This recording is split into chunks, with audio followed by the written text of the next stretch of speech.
Before we talk about seeds, soil, or laws, let me say this clearly. If you care about real history, not the polished version, and if you want to understand how ordinary people fed themselves when global supply chains collapsed, this channel is for you. Subscribe now, leave a comment, and stay part of this conversation, because what you're about to hear isn't nostalgia or theory. It's a forgotten survival system that once made food scarcity almost irrelevant. During the Second World War, millions of civilians faced rationing, shipping blockades, and farmland turned into battlefields. Governments begged people to grow food, but one gardening method quietly went further than anyone expected. It didn't just supplement diets, it created a self-renewing food system so resilient that, after the war, it became inconvenient to modern power structures. That method was systematic seed saving from open-pollinated crops, grown in diversified home gardens. It wasn't officially called infinite food, but functionally that's exactly what it was. Victory gardens are usually described as patriotic morale boosters, but that framing misses the real story. These gardens were decentralized food factories.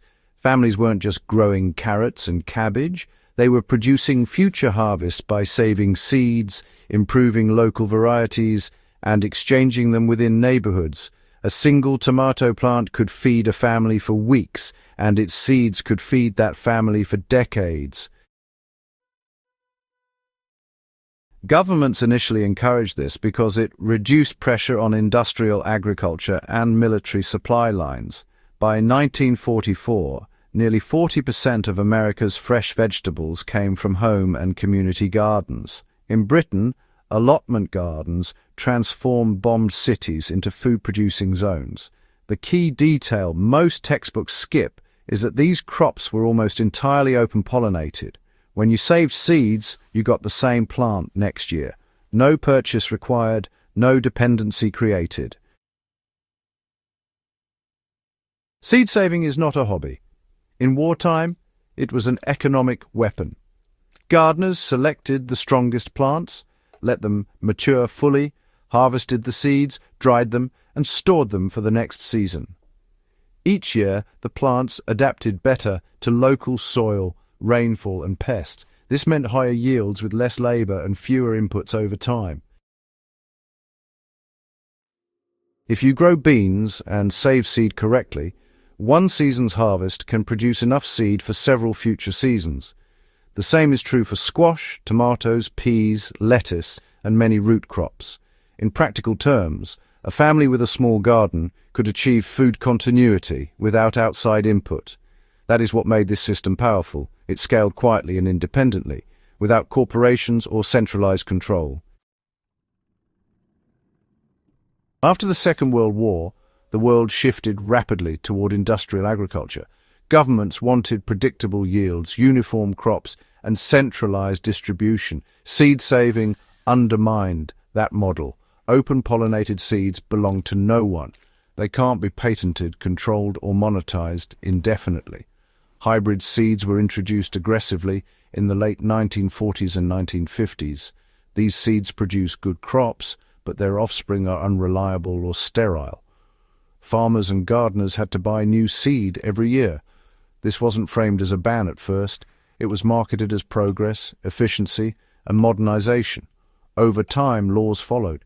Seed certification laws, variety registration requirements, and restrictions on seed exchange made informal seed saving legally risky in many countries.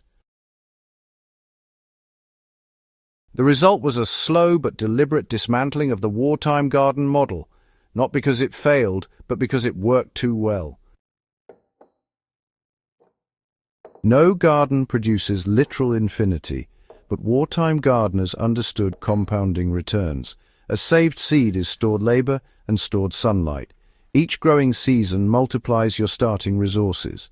When families combined seed saving with composting kitchen waste and rotating crops, external inputs dropped close to zero.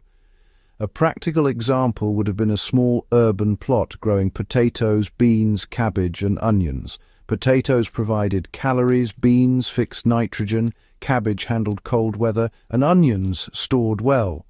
Seeds and tubers were saved each year. Compost returned nutrients to the soil. The system fed itself. This wasn't theory. It was documented daily life across Europe and North America. Today, very few countries outright ban home seed saving, but regulation has made it, well, socially and economically invisible. Commercial seed catalogs really dominate the market now. Garden centers rarely sell open pollinated staples. Educational systems don't teach seed stewardship at all. In some regions, selling or exchanging unregistered seeds is actually illegal, even at a small scale. This doesn't stop determined gardeners, but it pretty much ensures that most people never learn the method. Dependence replaces skill. That's the real ban. Knowledge was allowed to die. If you want to rebuild this system today, you start by choosing open-pollinated varieties, not heirlooms for romance, but varieties suited to your climate. You grow fewer crops, but you grow them deeply. You allow some plants to go to seed instead of harvesting everything. You learn isolation distances or time planting to avoid cross-pollination. You store seeds cool, dark and dry. A modern gardener could replicate a World War II garden on a quarter acre or even just a few raised beds. The goal isn't abundance once.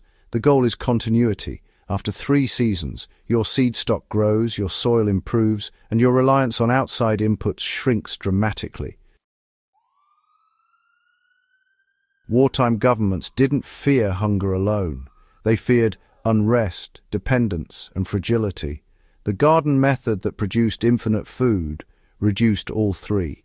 That's why it was tolerated in crisis and discouraged in peace. It created citizens who could feed themselves without permission. This isn't nostalgia. It's a documented survival system proven under the worst conditions humanity has faced. If you understand it, you understand why it quietly disappeared. If this kind of history matters to you, subscribe to the channel, share this with someone who still believes food security comes from supermarkets, and leave a comment with your thoughts. The past still has lessons to teach if we're willing to listen.